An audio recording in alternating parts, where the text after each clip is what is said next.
Good morning, good evening, good afternoon to everyone, wherever you are around the world. It's a lot of fun to be able to join together in the exploration of human design knowledge. It's a very fascinating body of knowledge. Those of you who have studied it a little bit certainly will know that. And those of you who are brand new, welcome. You're in for quite a ride. And in terms of your engagement with this knowledge base, it's extensive, deep, profound, helpful, transformative. And some even say it's quite practical in how you can use it in your everyday life. This particular area of conversation today, looking at Neptune transiting into gate 25 in Pisces, is something that I've actually been tracking for years because, and we'll get there. I don't want to start talking about too much too early. Human design is really fascinating in the amount of detail that it provides with regards to the gates, the channels, and the lines that are a part of those gates, channels. And I guess I should just say that this is a very rare occurrence in human design, what we're experiencing right now, Neptune transiting gate 25. And essentially, if you can sum it up into one sentence, it is the fixing of a line not available in the world for over 100 years.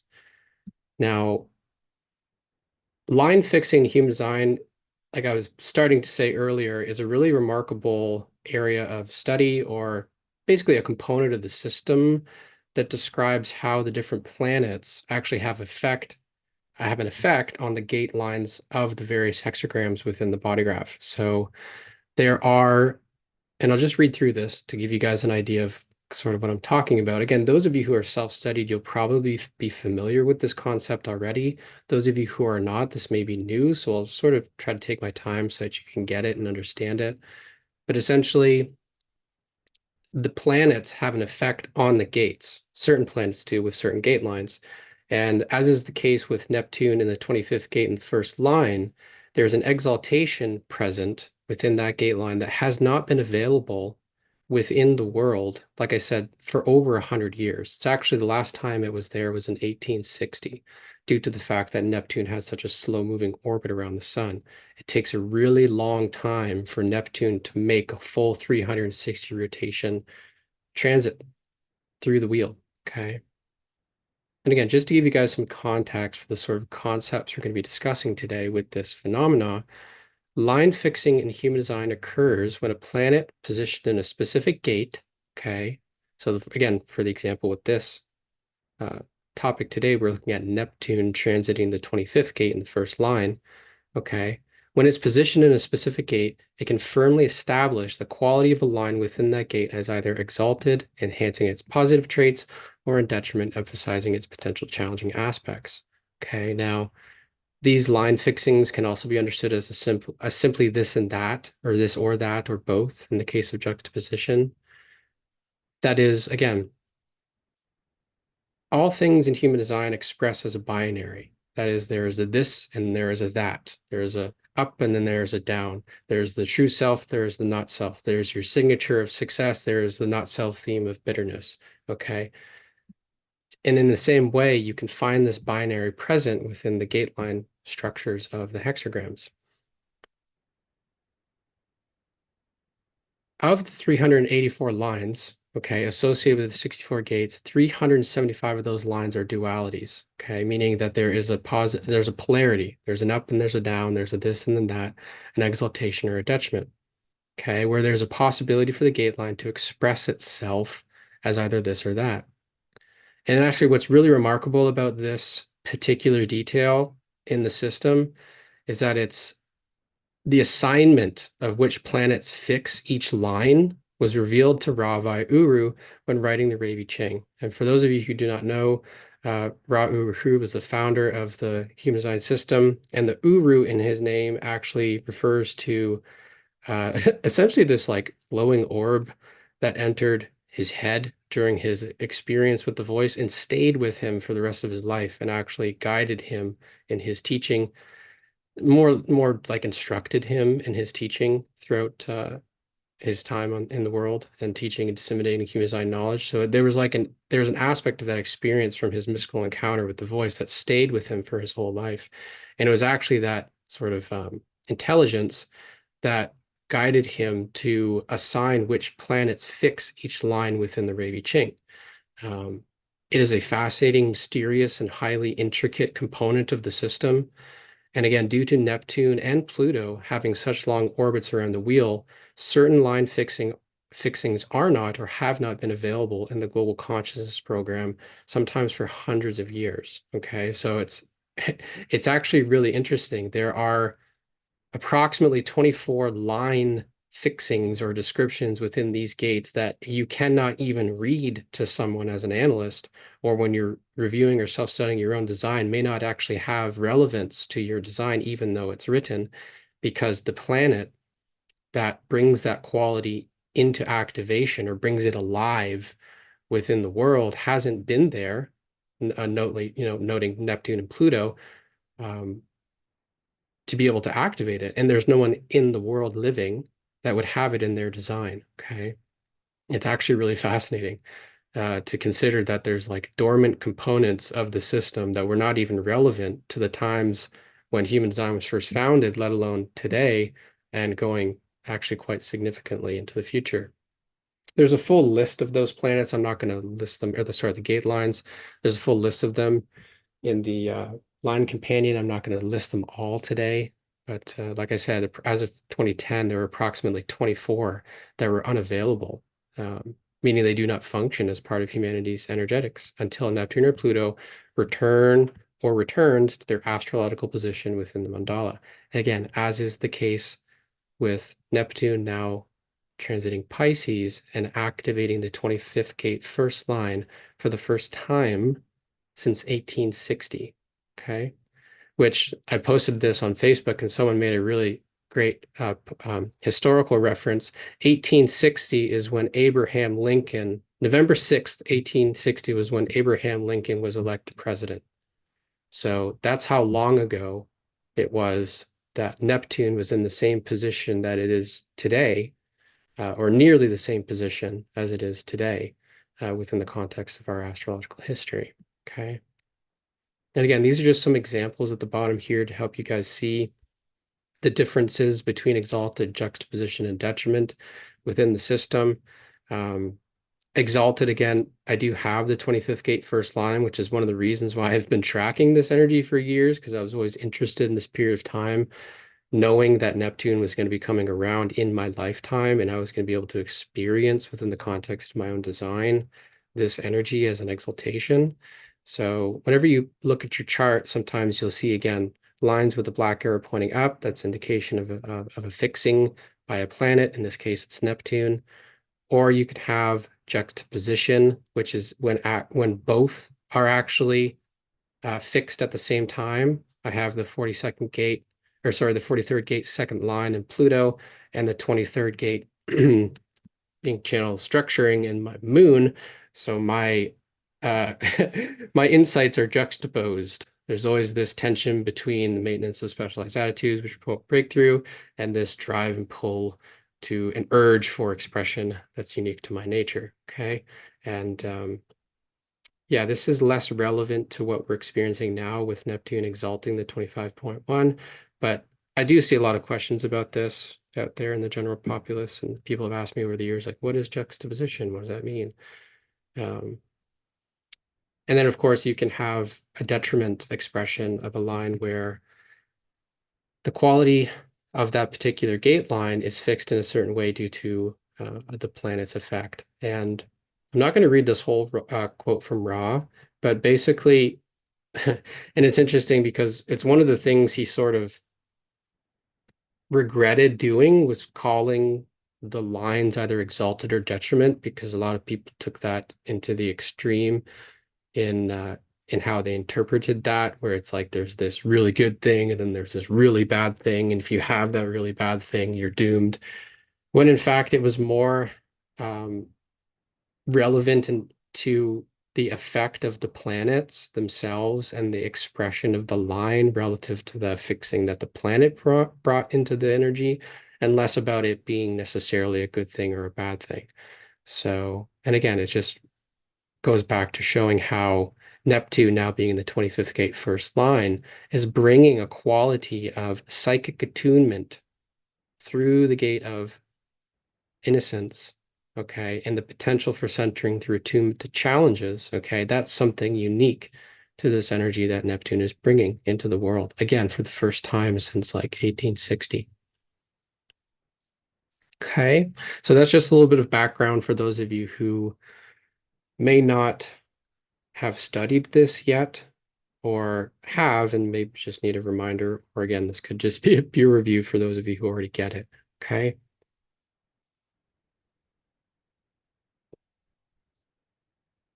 Is there any questions before I move on about this? Because it's kind of essential that you guys sort of understand it. But if not, I'll just keep going. I had a question, Ryan. I Yeah, put go in the ahead, chat. Nicole. I'm not sure if you can see them. This is always kind of funky for me to get my mind to latch on to. But so if if the gate doesn't have the exalted or juxtaposed or detriment symbol next to it, then it is not fixed and you can experience either of Yes, those. Okay. correct.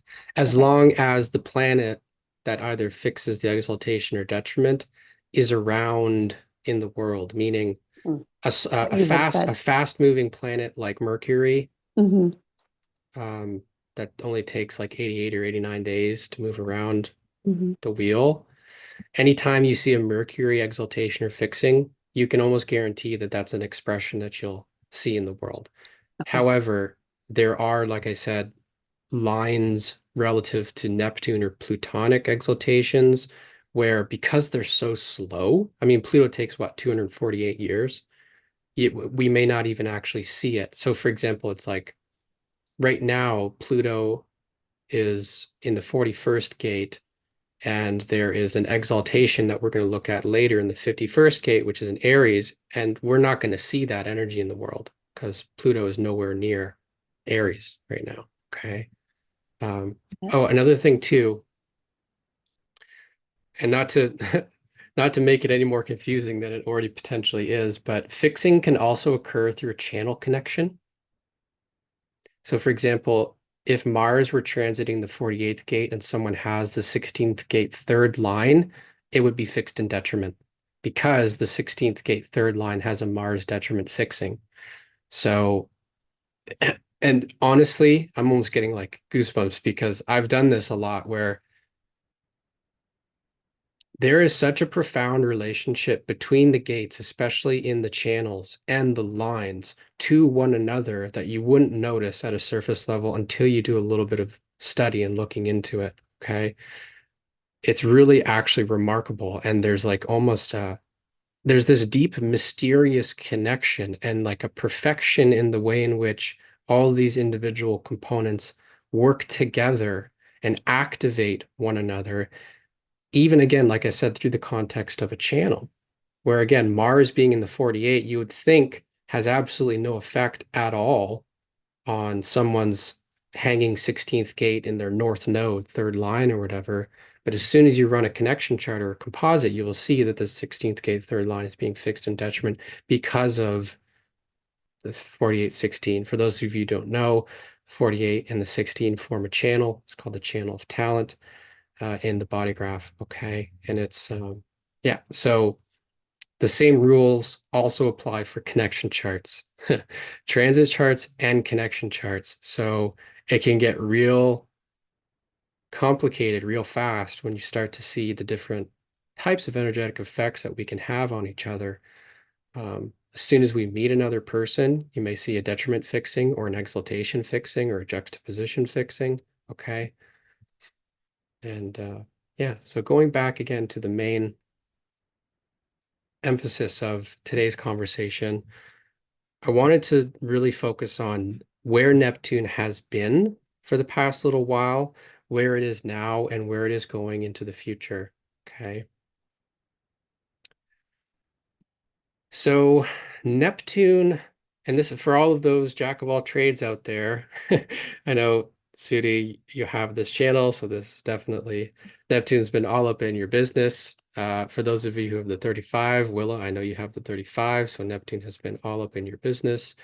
For those of you who have an undefined or open solar plexus, Neptune transiting the 36th gate has been all up in your business since actually consistently since March 7th, 2022. However, there was a short period of time in 2021 where there's a bit of a retrograde action between May 10th, 2021 and August 11th, 2021, where Neptune was present in the 36.1 for that period of time. But I say consistently from March 7th, 2022 until April 10th, 2024, which is only a few days ago. Neptune was transiting the gate of crisis, also known as the darkening of the light. As you can see from the graphics, this gate is located in the solar plex center. It is a part of the collective abstract sensing circuitry. It is illogical, it is filled with crisis, and it is very emotional in its nature. Like I said, it's part of the channel 3635, transitoriness, design of jack of all trades. And again, in human design, gate 36, known as the gate of crisis, is characterized by nervousness, emotional intensity, and the possibility for progress that comes from a drive to move from inexperience to experience. Like I said, being a part of the collective sensing abstract circuitry, it's like an emotional wave motor function that drives us to move from inexperience to experience. It's like the emotional excitement that arises from the idea or the concept or the nervous feeling or longing or desire to actually go out and climb Mount Everest, not just talk about it or fantasize about it. Okay, it's to actually have the experience to move from inexperience to experience.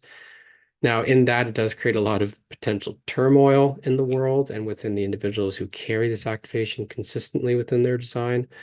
Again, just the fact that it's a solar plex energy right out of the gates should give you an idea that it's pretty uh, relatively unstable. It's a chemistry that stirs emotional waves of hope to pain and back again that can have significant impact and lead to collective transformation. Again, the fact that it's a shared energy. Okay, it's not an individual energy. These are the kind of emotional people when they're excited about something and ready to embark on a new adventure, take people with them along the way for the ride. Okay, it's collective, it's shared. It represents the necessary emotional turmoil, like I said, that promotes a deeper wisdom of shared experiences, whether it be emotional and or sexual. It's a very deeply sexual gate. It's the fear of inadequacy, and that can show up in a lot of different ways, including one's own um, intimate or sexual inadequacy or experiential inadequacy, emotional inadequacy. Okay. And so you think about the fact that this has been activated by Neptune for like 2 years, right? The whole collective has been conditioned this whole time to fear, have a feeling of inadequacy within their nervous system, okay, that is conditioned, not necessarily their own. Okay. And then again, it's an energy that it represents that through crisis, one can achieve experience and progress, that there's always going to be a bit of a challenge to face when moving from inexperience to experience.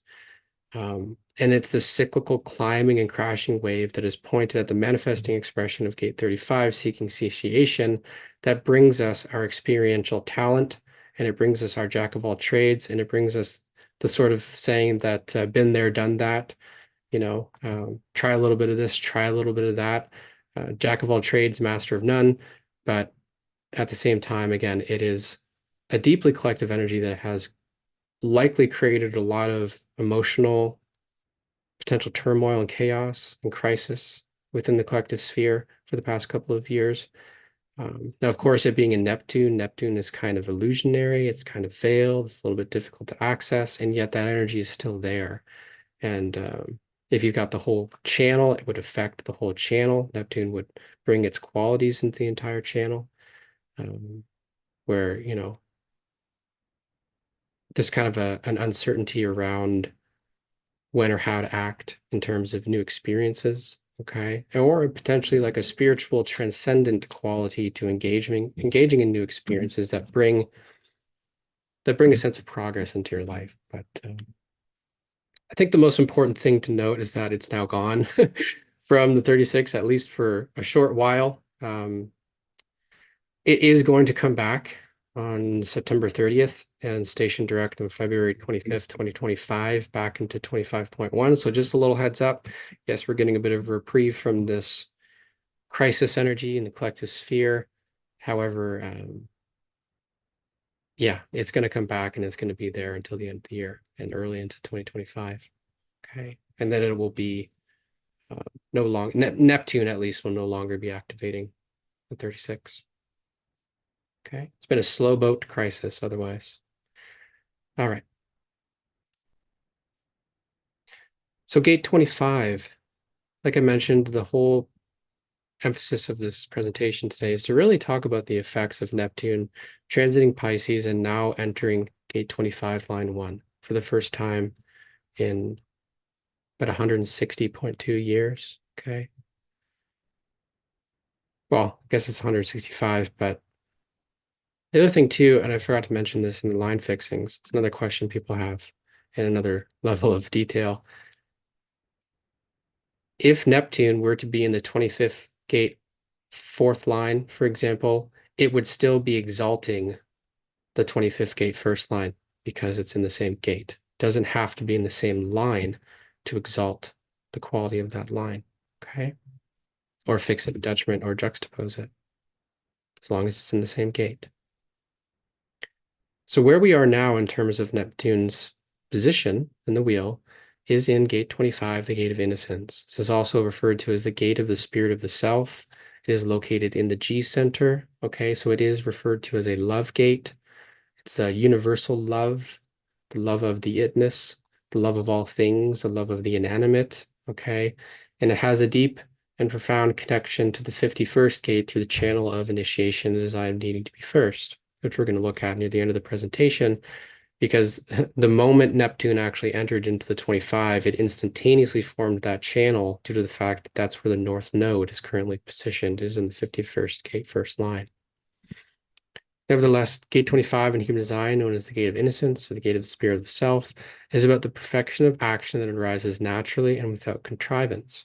It is a gate that values spontaneous and authentic individual behavior and a universal love of the itness. It is an energy that can love an inanimate thing as much as a real person, okay?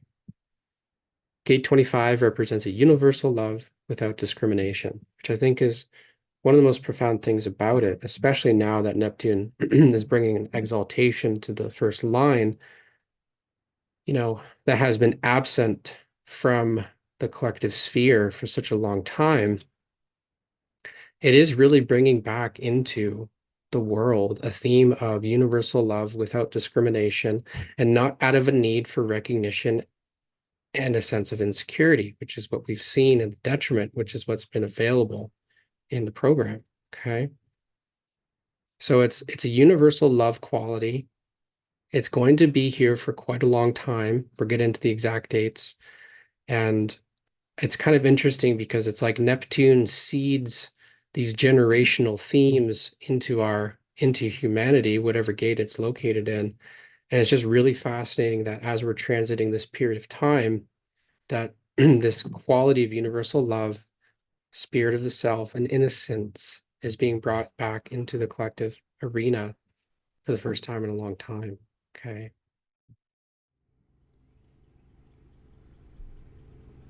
Here's an example of a famous individual from history born in 1861, around the time when Neptune was last exalting directly the 25th gate first line. Rudolf Steiner was born in 1861 and initially made his mark as a literary critic and philosopher. He later developed anthroposophy, an esoteric spiritual philosophy that extends beyond traditional scientific boundaries to include spiritual science.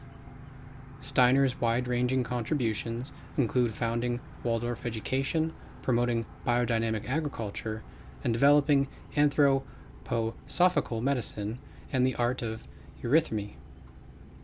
His teachings emphasize the spiritual evolution of humans and the cosmos, integrating Western Christian mysticism and Eastern spiritual traditions. Steiner's influence remains significant in various fields, from education to sustainable farming. He led the Anthroposophical Society, which he founded in 1912 until his death in 1925. And like I've mentioned, Neptune has a slow-moving orbit around the sun. It takes Neptune approximately 165 years to travel around the wheel in totality, so a full 360 degrees. We only experience approximately 33 gates in a single lifetime. That is, if we were to live to 84 on average, okay, as activated by Pluto. So you're never going to experience in a single lifetime the full effect of all the gates in our lives as would be activated by Neptune. It's not the same as the sun. It's not the same as Mercury, the moon, for example, or the nodes. Okay. It's very distinct and different and unique. So Neptune last entered gate 25.1, like I said, on April 26th, 1860, and transited out from gate 25.6 after some retrograde movement into gate 17.1 on January 28th, 1864. Now, tying this back to the exaltation of the 25th gate first line, if you consider that anybody born up until that point in time, January 28th, 1864, would have had Neptune in the 25.6, okay, we would have had people living on average during that period of time. It's actually close. It was closer to around 40 years old. I extended that to 60 years old on average. So thinking about that particular quality of innocence and the exaltation that we're seeing right now would have existed in the world through people being carriers of that energy up until around 1924, okay, which is still a really long time ago. Yeah, again, just to put this into context, it's approximately 58,530 13 days or 160.2 years ago was the last time that we were actually uh, experiencing as humanity Neptune exalting the 25.1, okay, itself through its own direct stream of connection. Outside of that, again, once it were to transit into the 17 and continue to move around the wheel, we're looking at people being living carriers or agents of that energy, and considering their average lifespan around 60 years old back then, would have brought us to around 1924 that energy would have still been present in the world. Okay. Now, again, the significance, and I know I've stressed this already, the significance of Neptune returning back to gate 25, first line, is really about the exalted line that Neptune fixes uh, between 28 degrees and 29 degrees of Pisces, which was previously unavailable for around 100 years within the world. Okay. It literally was not there. This quality of an exalted selflessness and attunement to challenges and being able to handle life's challenges and stay centered and do things just for the joy and the love of doing them, not with some type of ulterior motive, not ambition driven, not seeking recognition or desire, which is what we've had in the collective all this time. Okay. It just wasn't there. Like I said, only the detriment of 25.1 via Mercury was present. Neptune will be in the 25.6 all the way up to December 7th to the 25th of 2027. Okay, so we're going to see a seeding of this energy all the way through till 2027. And those of you who are into human design will know that that year is a pretty significant marker in the transitioning of the cycle. So it's like this, it's kind of interesting how this innocence and this attunement challenges and being able to stay centered as an individual that Neptune is bringing into our collective sphere is going to be with us right through till the point of transition. Okay. Off and on, it will go forward and backwards through the 17. So again, just making reference to this and that, the exaltation and the detriment. Neptune does bring a fixing in the exalted position. Okay. What it really represents are actions that are psychically attuned and spiritually centered, purely for individual empowerment without any personal agenda. Okay. So imagine that energy now returning to the world, like I said, for the first time in over 160 years. It's quite fascinating that that's back in the world. When you consider again the detriment fixing position of the 25.1, we're looking at quote unquote selfless acts with an undertone of seeking recognition, reflecting an insecurity during challenging times that desires external validation, where there's always, always, always a motive. Always. And that's just the way it's been. that there has not been genuine, true, selfless acts of pure personal individual empowerment in the world as an energetic theme through this gate context for a really long time. You know, everybody's donating charity to get a tax refund, or to get recognition so they can post about it on Instagram or Facebook, right? There's always a motive. And if you look at the 25th gate first line, the blue line maturing theme is motiveless action. Okay, so that's kind of the wisdom potential, but the fact that Neptune hasn't been around for such a long time to bring this energy into the world, you know, Neptune activates a psychic and sincere selflessness. Okay. It is a purity of attunement and a psychic presence. You can just be out in the garden and totally fall in love with yourself and the flowers and the plants, no motive, no agenda, you know, simply in love with the now moment and in love with what you're doing because you love doing it, not because it's going to get you some type of promotion. That's basically what we've seen. We've seen the world filled with people selflessly acting in order to get somewhere, whether it be a promotion or recognition. Okay. And again, when I was creating this presentation, I really wanted to, I wanted to crunch the numbers to see, okay, when was it approximately that the last living carriers of the exalted energy, the 25.1, were around? 1924 on average, okay, between World War I and World War II. If you actually extend the lifetime out to 84 years, I'm going to use the Uranian 84-year life cycle, okay, that would have brought us to 1944, which was D-Day, right in the height of World War II. So it's really fascinating to think that this exalted quality of universal love, actions without any personal agenda was gone during World War II. It was gone. It wasn't there. It wasn't available in the program. Okay. And ever since then, it's been gone. It's not been a part of our world. Okay. It's all been about insecurity and challenging times, the breaking of the spirit, loss of innocence.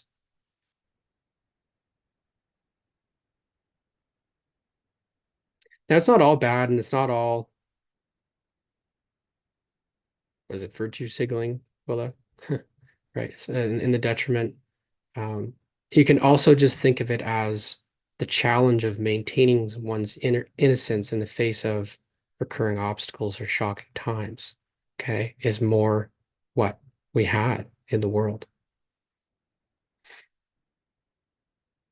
But yeah, just really fascinating to think that this quality of universal love and innocence, uh, how it coincides with uh, significant periods of time in our history. So if we read from the line directly, 25.1 exalted, you can see you have Neptune fixing the exaltation. We have the universalization of activity, psychic attunement that is its own reward.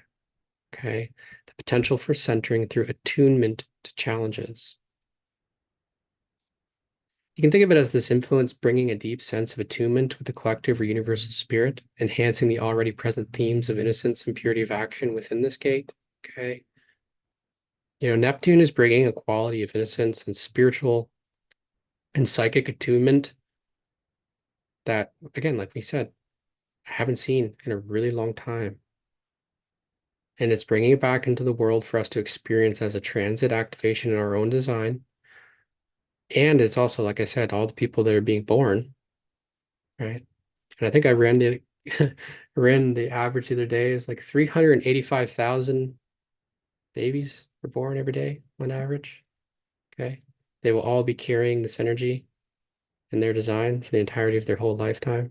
So it's bringing an influx of a psychic attunement that is its own reward that we have not seen for a really long time. Okay. Yeah, it elevates the potential for individual actions that are not just selfless, but also spiritually attuned or inspired. Again, thinking about the effect of Neptune itself. People with this activation may feel a calling to serve a higher purpose or be led by a vision that transcends the personal ego. And that's the thing, it's no longer simply about the ego or being competitive entirely, okay? Uh, Considering the effect of 5125, or sorry, yeah, 5125 being a competitive channel. It's more about having a profound intuitive knowing of when and how to act in ways that are in harmony with the greater whole, okay?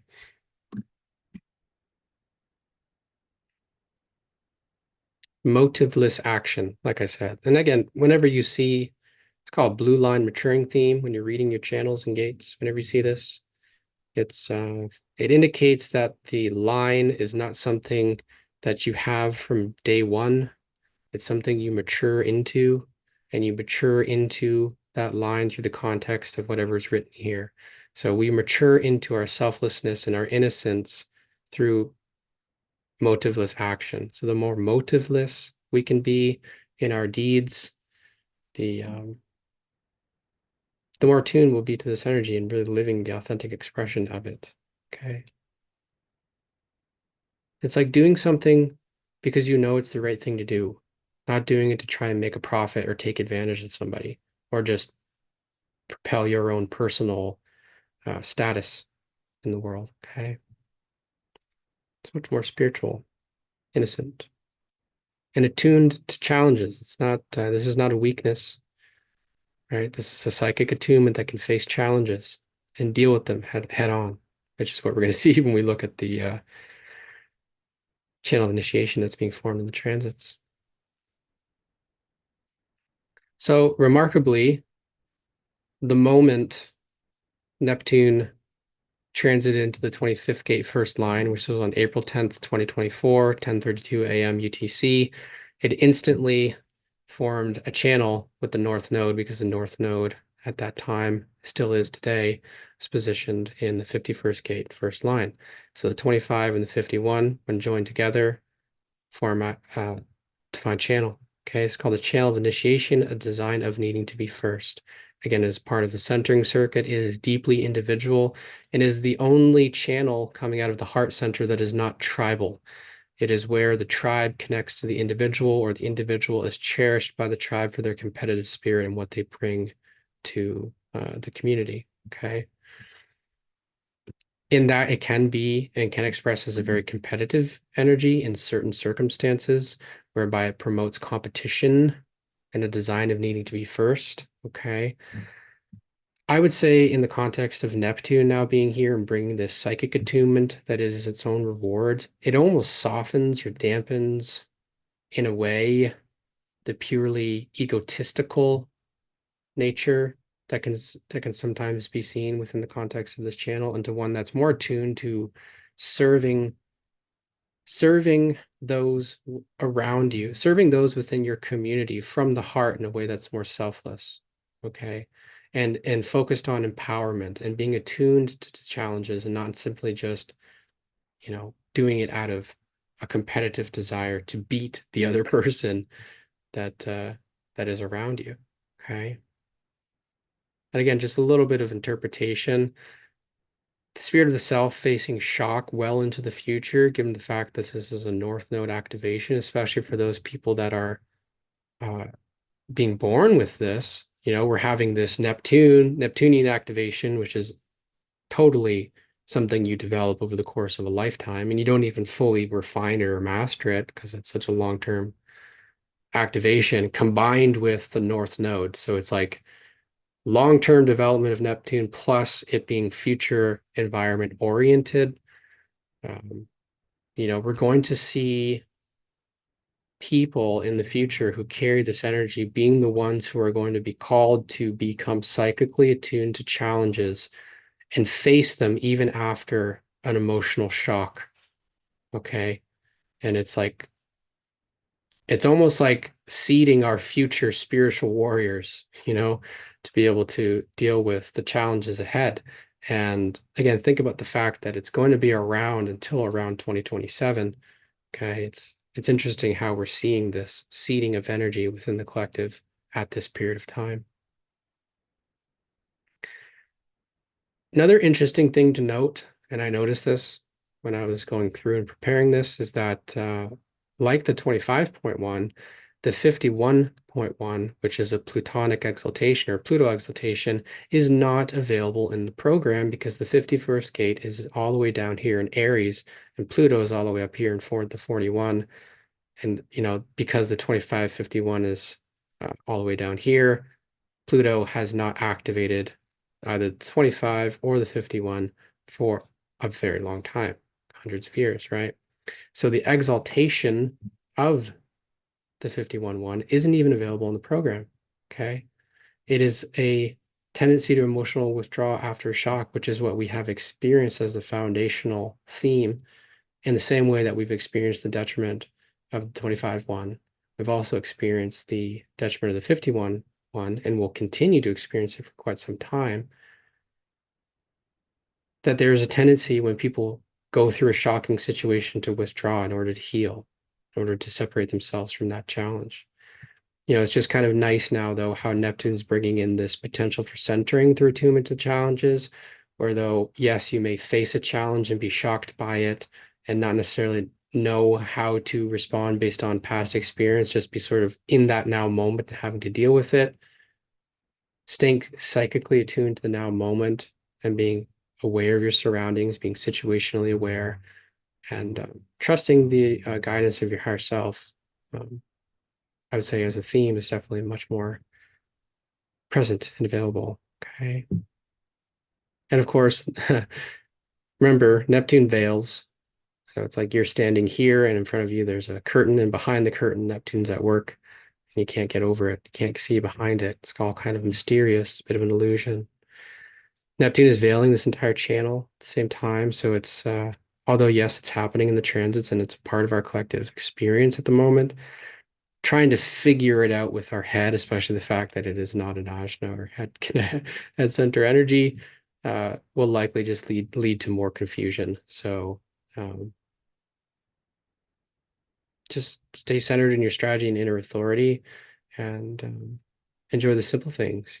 Like I said, it can be this selflessness, this universal love and innocence is something that can be experienced in the moment, wherever you are, no matter who you're connecting to.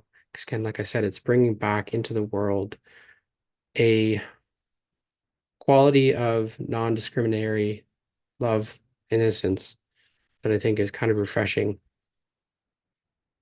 given all that we've experienced in our past history. Okay.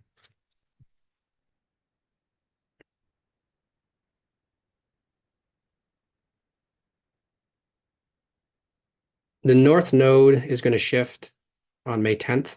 So this channel will stay active until the 10th of May. And then it will just be hanging. Unless you have the 51 in your design, it's going to be you'll experience the transit connection between that innocence and between your own personal way of dealing with shock, or maybe being a shocking initiator. So again, it's a very fascinating area of study in human design to look at the lines, to consider which ones are available in the program and which ones are not, and to now know that as you are moving through your daily life, try to pay attention to and stay attuned with your own personal innocence and, you know, um, engaging in selfless acts simply for the joy and the love that that act brings, not necessarily to try to advance yourself or fulfill some type of ulterior motive. Okay. All right. That's pretty much for today what I had to say about it. I think it's just, like I said, it's something I've been tracking for years. The return of Neptune to the 25.1, specifically because I have it. I was always kind of interested in what kind of effect it would have in the world. And for those of you who have the 51 or the 25 or the 2551, this is definitely going to have an effect and impact on your life as well. Okay.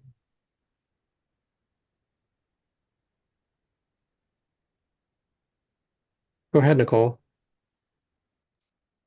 Thanks. This is really fascinating. I appreciate this so much.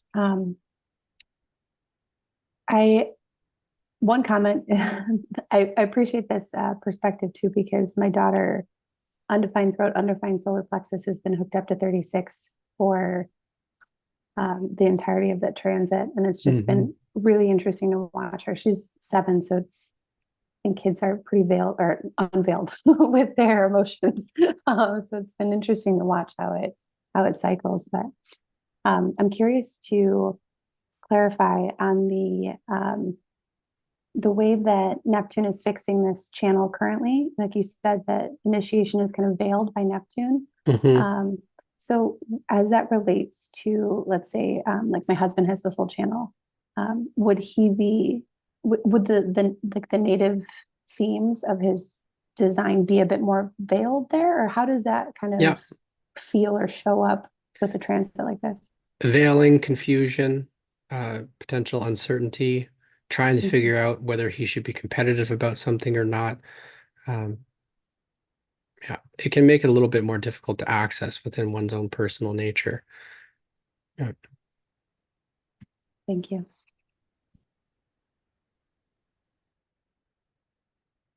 you're welcome. Thanks for your great question. Karine, you're up. Yes, thank you. It is indeed really informative. And as you probably remember, I have the full channel as well.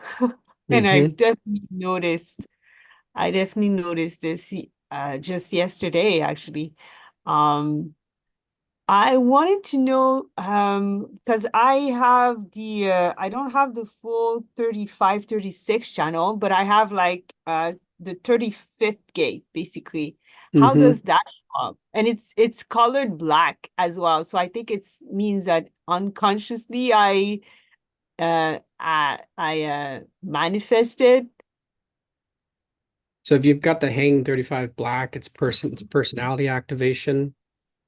It's a voice for progress and change. It's a hunger for change, hunger for new Ah, experience. okay. It is a possibility outlet, and yet without the 36, the real energy for engaging in the new experience may not be there. So you can talk about wanting to make progress all day, but unless you've got that energetic potential of the 36 that brings crisis and change into your life, a real progress and real change may not come. So it's a it's a voice that can talk a lot about how to bring progress into the world, but not necessarily have the manifesting capacity for it until you connect with someone who has the 36 or the whole channel, or in the case of Neptune having transited the 36 for this entire period of time, it would have brought this added quality to your voice and to your actions that gives you this enhanced manifesting capacity. Um, think about all that you've gotten done and accomplished in the past couple of years, and the voice for progress that you've been for the collective. Encouraging people to accept change, encouraging people to move through difficulties and challenges and crises, right? Having the emotional strength to be able to talk about it and share your voice with the collective. These are all kind of themes that come up and present themselves. And now that it's gone, again, you may feel a little bit of a subsiding and sort of the well, I don't know, maybe it's everybody's going to experience the energy a little bit differently. Um, but just like a subsiding in the emotional intensity and sort of relaxing more into an in the present moment selflessness, maybe less heat around expressing real progress and change, and being more attuned to the now moment. Yeah, I don't know. Maybe there's something you can share. And Yeah, yeah. Did I see it subsiding? I think yeah, I did notice that a lot of like self-talk about wanting change indeed. Yeah, I did notice that, but it's um not feeling like I have access to energy. I kind of see, yes, what you mean. Um well, remember, you're not going to really. It's veiled. Uh, you're trying to figure it out. in your mind what it was like to experience the energy, but it's veiled, it's mysterious, it's hidden. It's, they say leave Neptune alone, surrender to it, and look at your own Neptunes. Wherever Neptune is in your own personal chart, your natal chart, whatever gates those are, it's a quality you in fact have in your design, but just leave it alone. Don't try to figure it out. It's sort of like Pandora's box. It's better to leave it sealed, not open it. And again, it's what brings an added layer of mystery and spirituality to the fact that Neptune is bringing an exaltation to our collective innocence, is that we're not even really going to be able to figure out what that is with our mind. It's more experiential. It's more associated with our sense of direction and love and identity and behavior.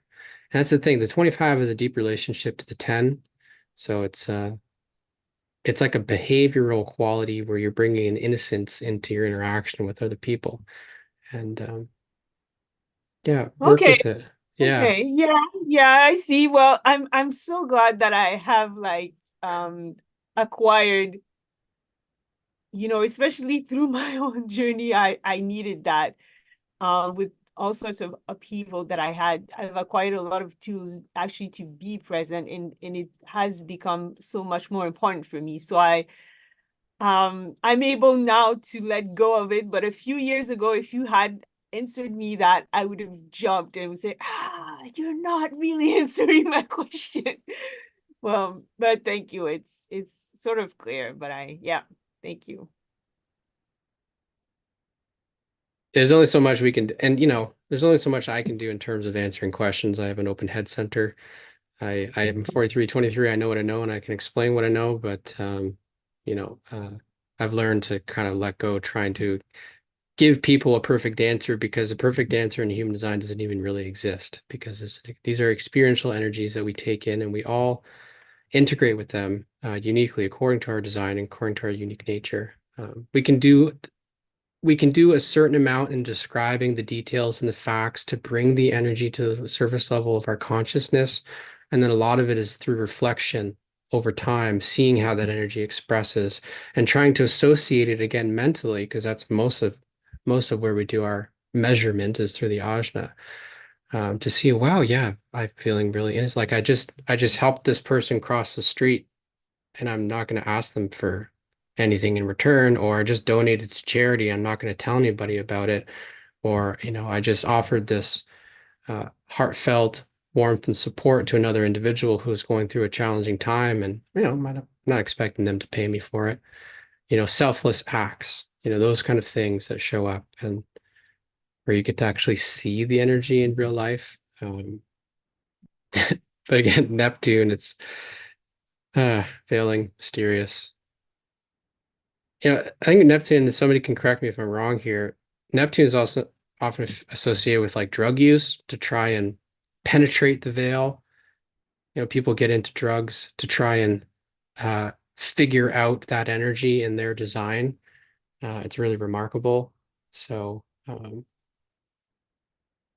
Well, maybe experimentation, you know, drug use, yeah, well, not so much, but experimenting with um consciousness, with different consciousness states, I find. yeah.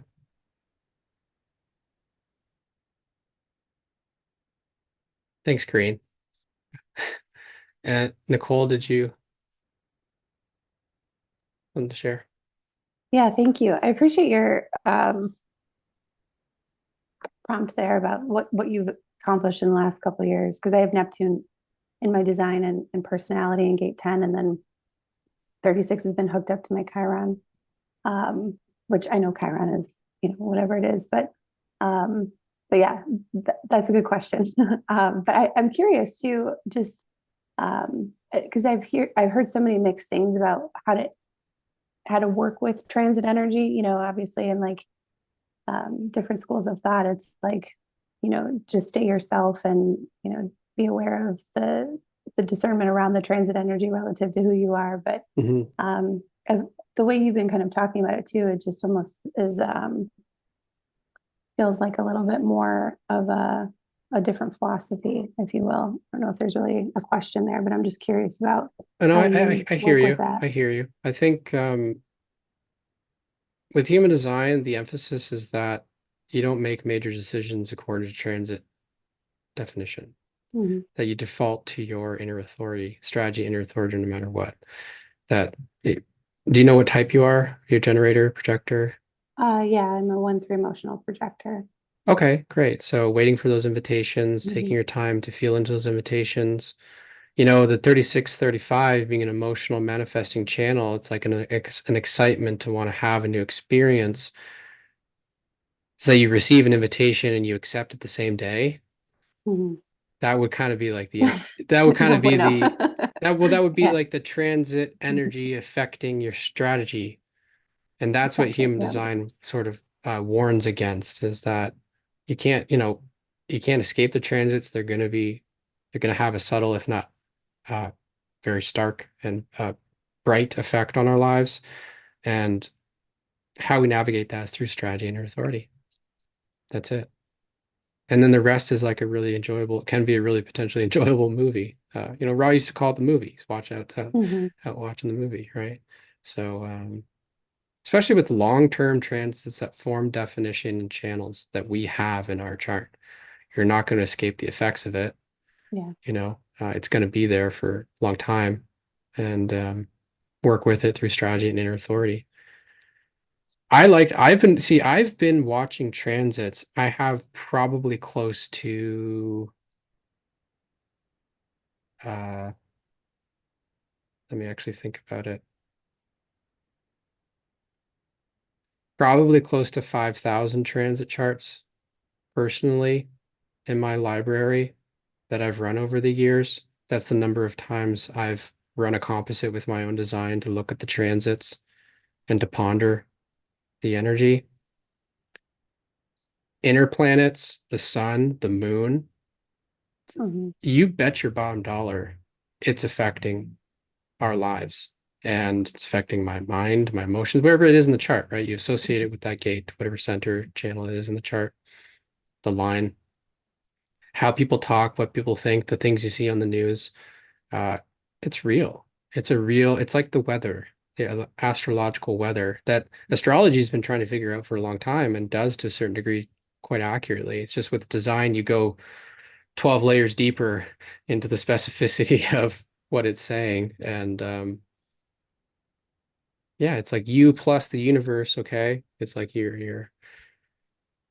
which is more authentic, I think, and representing what real life is like we're taking the transit energy, we're interacting with people. And we're never our design. You have never been just your design. Because even the moment you were born, you were in the aura of your mother, you were in the aura of whatever doctors or caregivers were around. And then from there, you've been around people and you've experienced the transits. We've never been our design in isolation. Our design that you see in that chart is you in a vacuum of space by yourself, unaffected by others. And there's this longing and desire, and it's almost kind of unattainable to be an absolute perfect true self every moment of every day according to the specific details of your chart. um,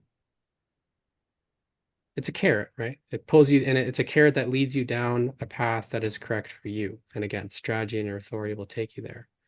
As a projector, it brings you that sense of success and recognition, being connected to the right people, the right time, so that your advice and what you understand and recognize can be offered to them without resistance. You know, yeah, strategy and authority. And transits have an effect. Even today, if I were to pull the transit, Will's gonna be like, do it, do it, do it. But I'm not gonna do it today. Maybe another day I will. Um, I bet you we could link everything that I'm saying today and everything you guys are saying today and feeling to the transits, and you can see the associated connection. Um, so Okay, that's it. thank you. Yeah. Great question. Thanks. Luma, please. Hi. Yeah, just to add to your last point about transits and how they affect. Because Ryan just did a really great solar return reading for me. My birthday was on April the 9th. And so how that Neptune was in gate 36. And so there's a 36-35 that's been active in my personal chart and has this lingering effect in the coming year because of the solar return chart. But I felt actually on the night of April the 10th, this dramatic shift in energy.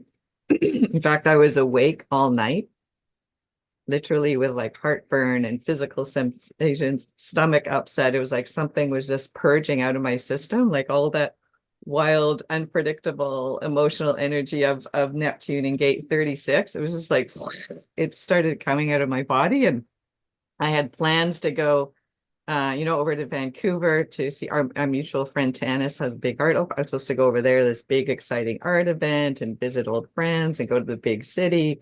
And I couldn't go. I literally my stomach was so churning and the stuff was purging, and I had to cancel all of my exciting plans, stayed home, and then this huge spiritual download came. It was like this immediately this psychic attunement was like boom, it came in, downloaded this whole thing, made that YouTube video and this whole like curriculum of teachings came in, and I just literally been writing for 2 days.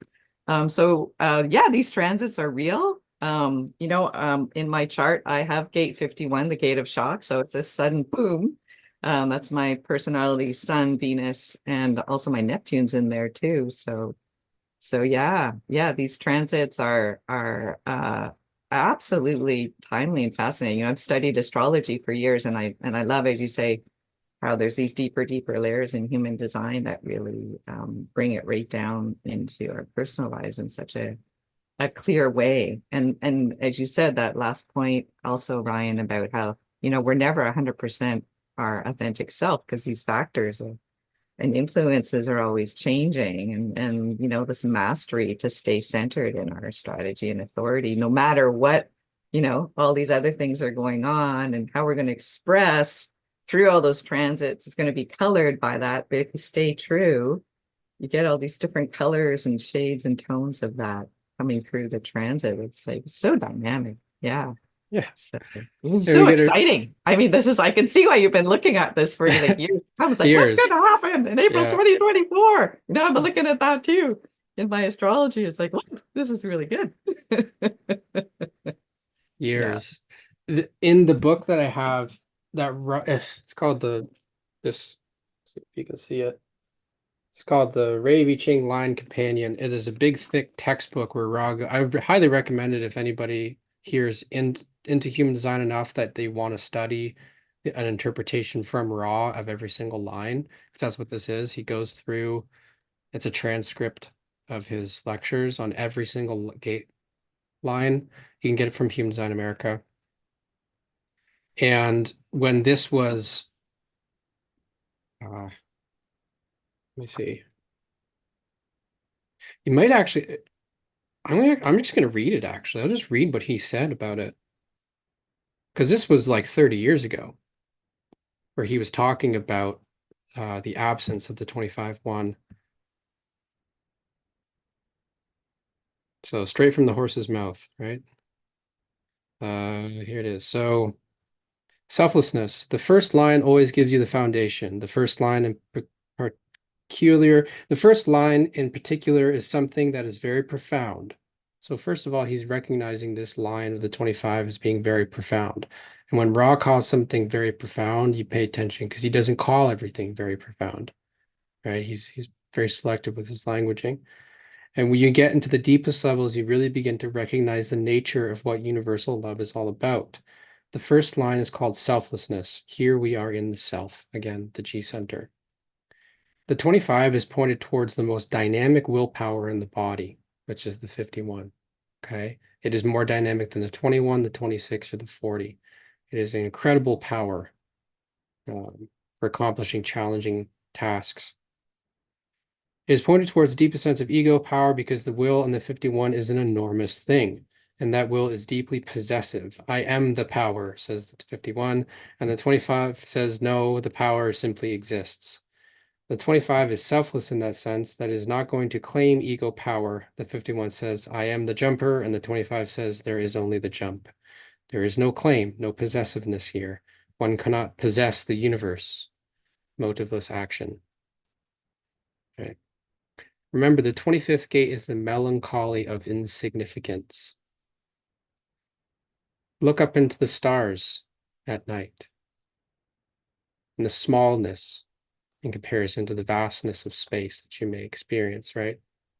Melancholy of insignificance. Walk through a really busy mall, or drive home on a busy commute during rush hour, and you're surrounded by hundreds of thousands, if not millions of people, and you're just this tiny little speck in the context of the universe. The melancholy of insignificance. That's what that innocence is, okay? And it's interesting. So he says, here we come to a very important impact in the genetic continuity of the global program, because in the 25.1 and the 25.3, we have lines that are impacted by the fact that neither Neptune nor Pluto has been in Aries for a very long time. The 2551 is an Aryan channel, and both Pluto and Neptune have been far away from being able to activate this channel of initiation for many years. Again, he said this around 30 years ago. Okay. The first thing to recognize about selflessness is that the overview is motiveless action, the blue line maturing theme. It is something that has to be learned. It is an overview. We are all conditioned to be motivated, all of us. All of us. Get a job so you can earn money. Donate to charity so you can get a tax receipt. You know, help a friend so that maybe they'll say something good about you in return.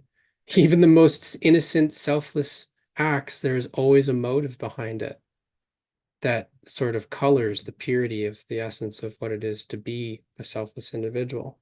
And that's, again, what we've experienced in the world.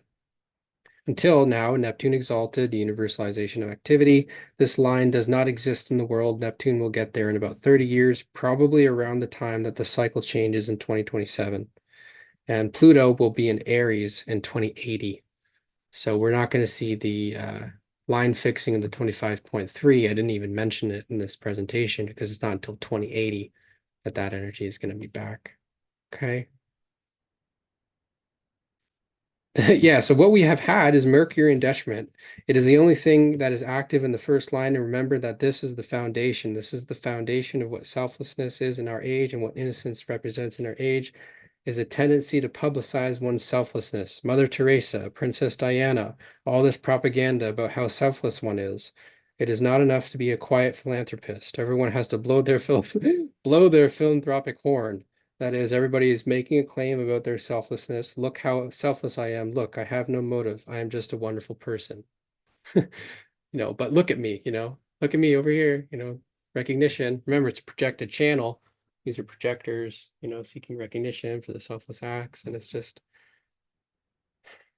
remarkable to think that fixing is no longer exclusive, that there is this deeper psychic attunement that is its own reward that's now present in the collective for some time to come.